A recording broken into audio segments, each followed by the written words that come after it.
Hello,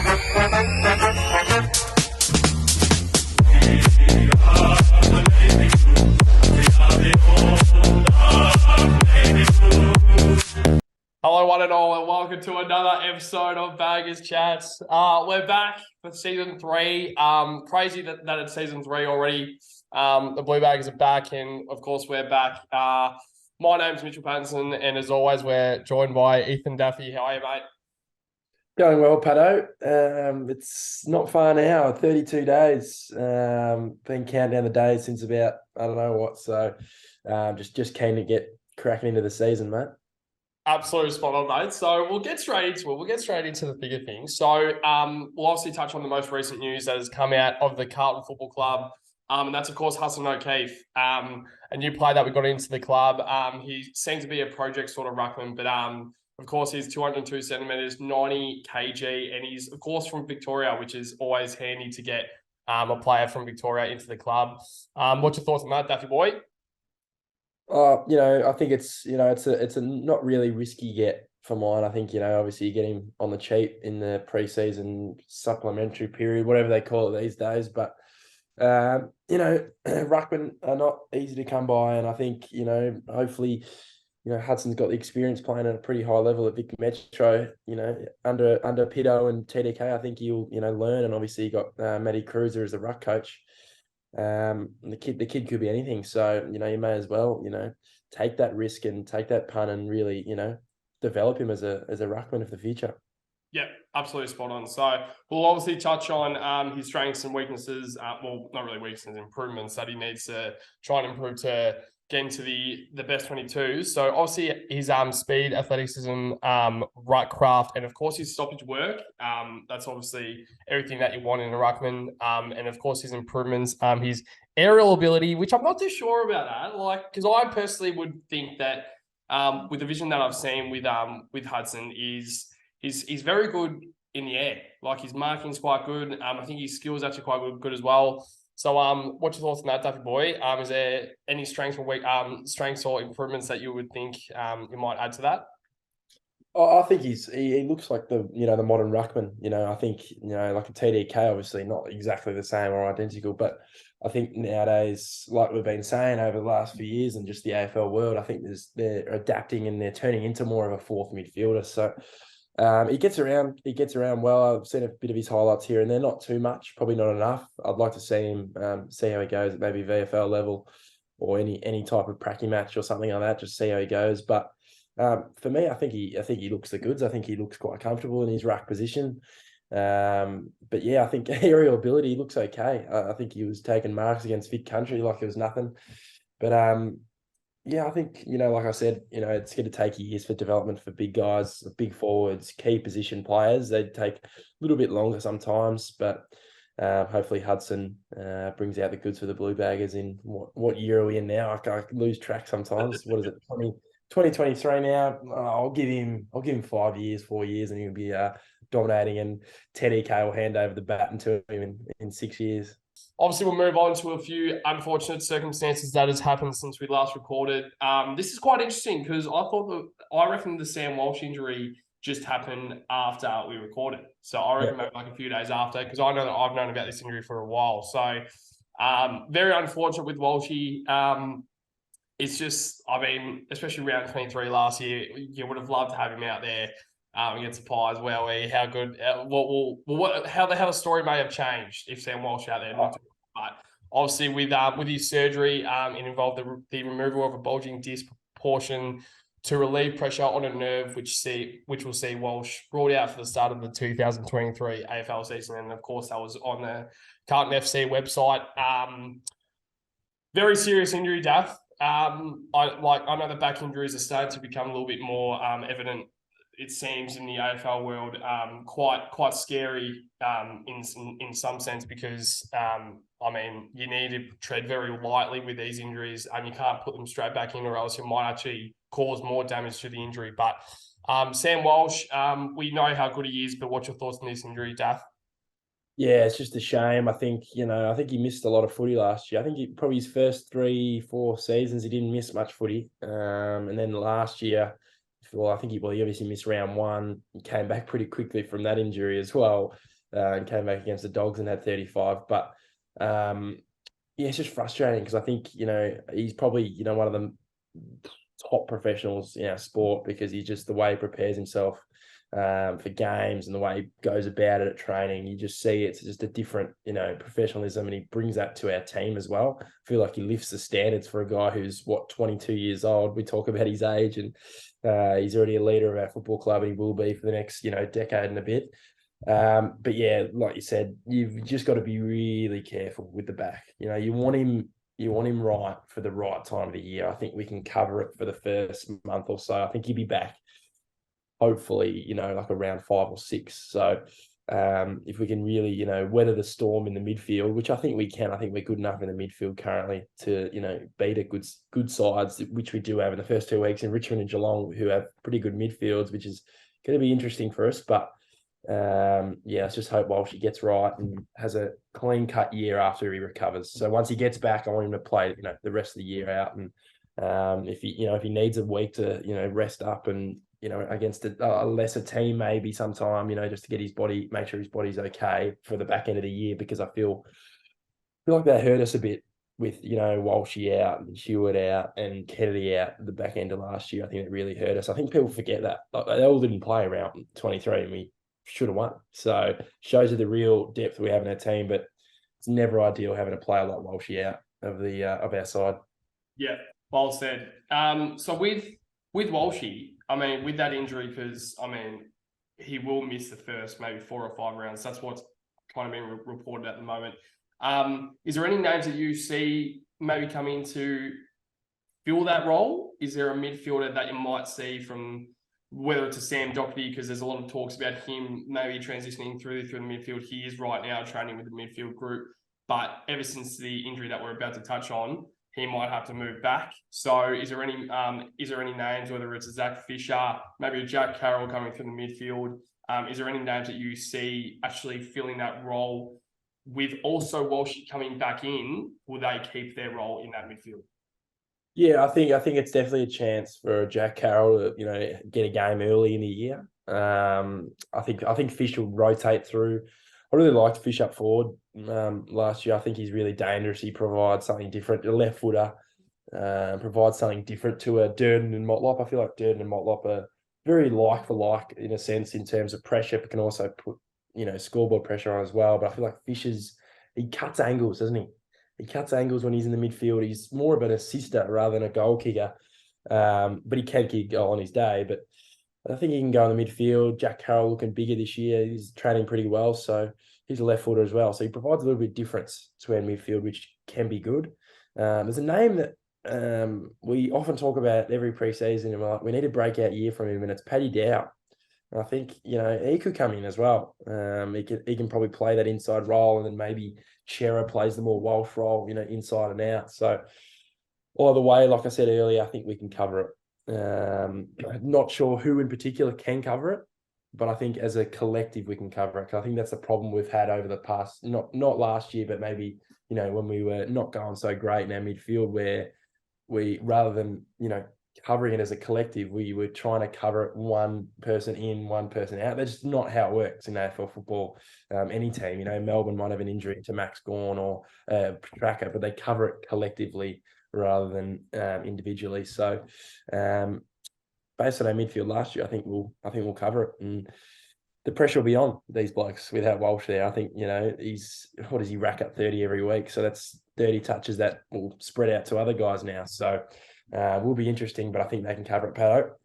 Yep, spot on, Duffy boy. And one more thing on the Walsh injury and kind of what that means to the midfield group.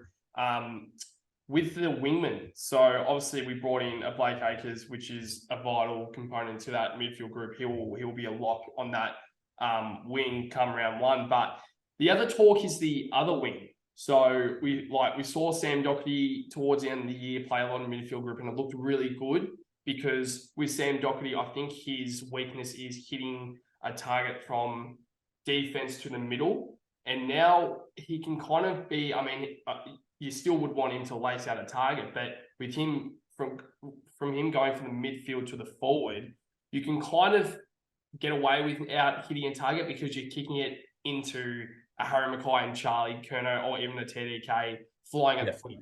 Rather than him, because we saw it a lot and we were just like, God, this guy could be a midfielder through the middle. So we kind of tried it towards the end of the year and it worked really well. So whether that's Sam Dockery on that wing or whether we see again an O'Brien or Cottrell who had, in my opinion, breakout seasons last year, O'Brien in particular, I think Cottrell was always kind of around it, but O'Brien was one of those big steps that as soon as he got that opportunity, he kind of took it with both hands and really he kept in the side for most of the year. So do you see O'Brien or a Cottrell or maybe a Doherty or maybe even a Jack Carroll who might be that inside mid that might transition to the wing? Is there any names that in particular? And also Ollie Hollins, the guy that we brought in as well. So that's a guy that might be that wingman that might be alongside an Akers. So is there any other names or is there any of those names that you would choose for that other wing position, Daffy Boy? It's a very big positive having so many players in that position. Like it's ridiculous. I've never seen a Carlton team with so much depth. Over the years, we've really had to put blokes in positions where they're not really supposed to go, or fill a void. That's, you put a midfield up half forward, or put Matt Kenny at full forward, where we did back in 2019. But I feel like it's a positive because these guys, we can trust whoever's in the side has earned their spot. Like from a VFL point of view, like Ollie Hollins might be pushing down the door and forcing O'Brien to get out. Or O'Brien might be playing all right, but Hollins might be playing that well that he's forced out. But for mine, I think you initially probably start with O'Brien, Akers on the wings. I think depending on the preseason games, which we'll touch on later, but I think that'll be important to, gauge how they're going. But no, personally, I think it'll be Akers and O'Brien, and I feel like they're both different again. It's good, a left footer, right footer, but I feel like Akers I think he's going to be real good for us, Pat. I think there's something about him. There's something about him. He's got a height. He's a little bit different. He can, he's got aerial ability for a winger, which is perfect. But he can also run both ways, inside and out. It's an interesting prospect because he's another one who could even cover it inside mid. Yeah. Really, if we had to put him inside mid, we could probably put him in there and then chuck, Ollie Hollins and O'Brien on the wings. So for me, O'Brien, Akers, round one, mate. Yeah, and you spoke there about the inside and out. Like, that's the thing with Akers. That's why he's so important to this side, and that's why in my opinion, he's such a steal. And I can't believe Fremantle gave up what they did to actually get. Well, they actually accepted what we gave them for Akers. Yeah. It's just crazy because he's one of the players that we really needed, and we probably would have given up more than we actually did if Fremantle were asking for it because we needed a player like that. And with Akers, because you can't really say if you look at the best wings in the game, whether it's a Josh Dacos or a Ed Langdon, you can't put them in the middle. Like they're just too lean, too good at their craft that you can't really risk them in the middle and put them as an inside mid. But with Akers, his strengths is obviously his running and his skill, like his ball use, but it's also his size. Like he's not much smaller than, say, a Cripper and a Kennedy. I reckon he's around the same size as a Kennedy, which is quite a scary sort of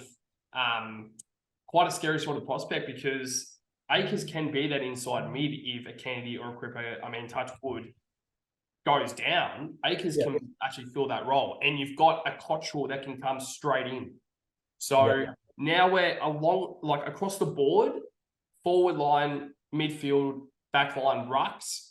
We've got a lot of stocks now everywhere, which proves to me that the whole stocks across the board, but also just the depth, the skill wise of every single player there, I can trust to go out there and do a role. Every single player on this list, I can trust that every single player, and I saw it last year, like say a Jordan Boyd, like he's one of those guys, and once again, like this injury that we're about to touch on is kind of tempting me to touch on it because there's so many players that can come in and fill a role, and Jordan Boyd is one of those guys that towards the end of the year we were like, we're actually kind of missing Jordan Boyd. Yes, we are. We were kind of missing Jordan Boyd, so. I think that's enough about the Sam Walsh injury and midfield group because I think we really need to touch on this injury. And of course, we're talking about Zach Williams. He did an ACL, which is just so unfortunate. This guy can't catch a break. He's such a vital component to this side alongside Akers. But I think with Zach Williams, which kind of makes me calm a little with this injury, is yes, it's him out for 12 months. We're not going to see him in 2023, but we spent most of last year going so close to finals without him for most of the season. He got injured against GWS, I think it was round 9. And obviously it looked like an Achilles injury, but it was just a high calf strain, which obviously was unfortunate. And this guy can't really catch a break. But one of these injuries, it's just unlucky. This isn't like a hamstring injury. It's just one of those unlucky injuries where you just have to accept it. Zach Williams, so unfortunate. This is a guy that obviously wants to be out there playing in the navy blue every single week. What's your thoughts initially, Dap, on this injury? And is there any sort of players that you might see coming in to fulfill this role? It was really frustrating, Pato. I think just as a collective, I think we're kind of sick of these injuries. I think we've been pretty unlucky. I think, me personally, I know we probably should have made it anyway last year in finals, but I think they honestly ultimately cost us during the year. Some games, those games where you should be beating the Saints and stuff, but certain players are out or playing a little bit injured. You know what I mean? Like, you just, we talk about, you play with your best 22, but you just can't have these injuries happening all the time. Just ruins the flow, I think, a little bit sometimes of your side every week, and guys coming in and out, which we can trust these guys, like you said, to come in. But if it just keeps happening, it's just frustrating. But yeah, I just feel for Zach, because I just feel like I think he's had an ACL a few years ago for the Giants. I think 2018 or 2018. So prior to the 2019 season, he actually missed 2018 a little bit because of his ACL. But frustrating for him. I'm not sure how many games he's played for Carlton, but he's missed a few just due to injury, which is kind of a recurring theme with some of our players we keep bringing in, Jack Martins and Zach Williams and etc. But like you said, we can cover it, Pato. Yeah. This can be covered. And I'll give you a name. And I've said, months ago, he's the man. He looks older than me, and he's 2 years younger or a year younger than me. He's Lachie Cowan. I said when he get drafted, we got him pick 30 for nothing. He won the NAB League BNF, and he's at pick 30, Pato. Halfback. He will be lining up on some little midget forward for Richmond, round 1, maybe like a Castagna, and run off him and have 30, because lock it in, mate. Lachie Cowan will be playing round 1. And now that you say that, because I think it was the last episode or maybe the episode before, we were kind of speaking about how Cowan was one of those players that might actually come in if someone was to get injured. But you were from day dot when we got this guy, you were kind of one of these guys that was saying this guy will be playing round 1. And I kind of saw it more as like, I don't think he will, because I think we've got enough depth in the back line where we can kind of maybe feel a Doherty if he goes into the middle, or if we do get an injury, which is what we've got now with Zach Williams. I think maybe a Jordan Boyd might come in. Maybe a Caleb Marchbank might get a genuine spot with McGovern back as well. But now Lachie Cowan's probably that number 1 pick, because he's that guy that is not as similar with Williams, but he's another guy that can add another strength to this back line. Because our back line is so solid, you kind of need to change it along the way, though, because every single season, all the good sides change their structure, because as soon as one team figures it out, it becomes not so good. So you need to change something about it. So whether that is Hollands going into that wing position, not too sure. But I personally would say, and I would completely agree with you, that Cowan needs to play round 1. We need to see him in preseason games. We need to see him more in training. We need to see Voss probably say, look, you're probably that guy to replace Williams round 1. Show me what you've got. And if he comes in to maybe fill that role with Zach Williams, what an opportunity for him, because he's kind of come in, and yes, he should probably be higher, because once again, we got him at pick 30, but that was a draft steal, in my opinion. We said it last episode. He for him to win the NAB BNF, and he has gone at pick 30. I just can't believe it. Still to this day, I find that shocking. So Cowan is probably going to be that guy. And as you said, he is AFL ready. like he looks like a 26-year-old when he's what 18, 19. So he's just one of those guys that really he just has the look of a genuine footballer. I mean, we spoke about it last episode. He looks a leader, but he's also just a genuine footballer. He looks to be a genuine footballer. So I'm really excited to see how Cowan goes and also what Michael Voss might actually bring into this side to fill Williams' spot. Because whether it's a Cowan or someone else that he might see, really wouldn't mind Jordan Boyd, if I'm honest. I really wouldn't mind Jordan Boyd because I think he plays a lot like Williams. He's obviously a little bit smaller, but his ball use and his creativity is quite similar. So, I mean, so unfortunate on Zach Williams. I wish him all the very best. I know that you do as well, Daffy boy. I think he's just a guy that just can't catch a break. But I can't wait. I can't believe that we won't see him again to 2024. Like, time goes quick. So it's just a click of the fingers where he just gets that ACL injury, and that's an automatic 12 months. So it's a scary injury because I know a lot of people who have had an ACL injury. I'm fortunate to have never had one, and I don't wish an ACL injury on my worst enemy, but it's just an injury where it's very common now in AFL, and it's an injury where you just can't help it, and it's just so unfortunate. So, is there anything else you want to touch on for Zach Williams? Yeah, I just obviously feel bad for him, and also like we could get Jordan Boyd straight cover, and he's injured as well. So it's just that's the frustrating thing. I think Boyd would have come in straight for him. It's funny how you were saying before, like we were missing Jordan Boyd at the back end of the year. Yeah. This guy, we're like, who the hell is this guy? We got him mid-season, I think the year before, 2021, and it's like, oh yeah, good, he's good by foot, You know, he was playing local footy at the first half of 2021 or whatever, but it shows you, like, when you have a good system, these guys can come in. They don't have to have pressure on them. They can come in and they're playing in a good back six, which we do have. Touch wood, stay fit, but yeah, we can cover it, mate. We can seriously cover it. And I think Lachie Cowan, the young fella, will play under the lights of the MCG on a Thursday night. It's a great opportunity for Cowan, and I'm just really excited to see how he goes. And obviously with the other draft picks that we actually brought into the club, really excited. So that's probably enough for the news that's come out of the club, and now we'll probably move forward to obviously the practice matches that are not far away. Like, that goes so quick, doesn't it? So Collingwood, 24th of Feb, which is what I think it's just under 2 weeks away, which is just crazy how quickly that goes. That's, of course, at Icon Park. I think there's got to be 200,000 people waiting outside of Icon Park because they can't get in on the Friday morning at 11 a.m. So and then obviously we'll also touch on the preseason game that is televised against Sydney. We spoke about it earlier. I think it's in Blacktown, but I thought it was Marvel Stadium. So obviously there's a big difference between the two. But is there anything you kind of want to see in these few games? Maybe a few things, like we spoke about the right combination and also the defense and also the midfield group. Is there anything else you would like to see in these two games? And if it is, and if so, what is that certain solution you want to see?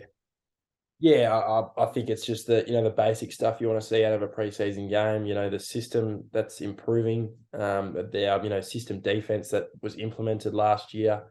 Finally, we had a good system defense. But just seeing you guys in new roles and just seeing how Akers works with the mids and the other wingers and how he works defensively, offensively, and obviously, like you said before, like just the new kids on the block, the young fellas, just seeing how they go, because it's very different for Carlton to have these youngsters where we don't have a top 5 pick or like a top 6 pick where he has to play and the pressure's all on the kid straight away. But I think with the ones we've got, I think the highest is Hollands, which at 11, which is still pretty high, but it just seems to be more optimism rather than he has to be good, like he has to be dominating straight away, which is a positive sign and shows times are improving at Carlton. But yeah, I just think for both preseason games, I think it's just more getting out of the park and playing some good footy leading up to that Richmond game.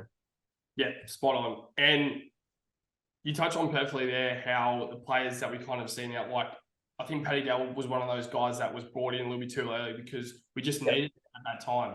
And now it's more like, what did you see Ollie Hollands last week at the training? Like, he was doing this. Imagine that in a few years' time. And then you also see it at Harry Lemmy in a few years' time to be one of those key forwards. Jackson Binns is going to be one of those mid-forwards who really can create the forward structure and really get some goals. And all these guys that are not forced into this team because we need them. It's more like if we get an injury and we see, oh, well, he's really performing in the VFL. He's really getting some confidence. Bring him in. It's not forced. It's more like, all right, well, let's try this. Let's see how we go. We need some change. We need some energy. We need some young kids coming through to give us a new shed of light. Let's try it. So it's really optimistic because, and it's been ever since Vossi took over as the head coach, he's just brought different things to the club, which I never really thought about. I mean, me as a fan, I've never really thought about and wasn't too sure at the start of it, but it's kind of come really positive. So I think other than that, there's obviously 32 days until round one. That has gone so quick. Absolutely can't wait till round one, Carlton v Richmond. Other than that, is there anything else you want to touch on round one? And if not, Daffy Boy, is there anything else you want to touch on in total? No, just honestly, I think it's just good to start the year off again against the Tigers. I think they're going to be raring to go. I think, you've talked about, last year was a bit of a weird year for them. I honestly thought they were going to miss out at the back end of the year. They're probably, lucky we might have dropped off and a few other teams dropped off back end of the year for them to make it. But I feel like they want to probably get one soon because I think, they got their older blokes still playing. You got your Cotchins and your Martins still playing. But personally, I think we really should be getting it done round one. I'm not trying to be overconfident, not having a go at them or anything like that, but if we're being legit this year, I think we need to start off 1-0 and really build ourselves into that Geelong game, which is going to be big as well. So it's going to be interesting, Pato. But that first 2 weeks is tough, but the next 6 weeks is interesting because some of the teams, you got your Adelaides and you got your St Kildas and West Coasts and teams like that. You're not really sure how they're going to go, but they're teams that we probably should be putting away. But yeah, the AFL, mate, the AFL season's almost back. It's exciting. It's the right time of the year. The sun's out. It'll be sunny in March for the first few games, and then it'll get a bit cold. But we love it, Pato. Absolutely spot on, Daffy Boy. It's an absolute pleasure being back with all you Blue fans. I know it's quite a shorter episode, but I just think we just had to get something out. Absolute pleasure, and we can't wait to do some more episodes throughout the year. And as always, Daffy Boy, up the Baggers!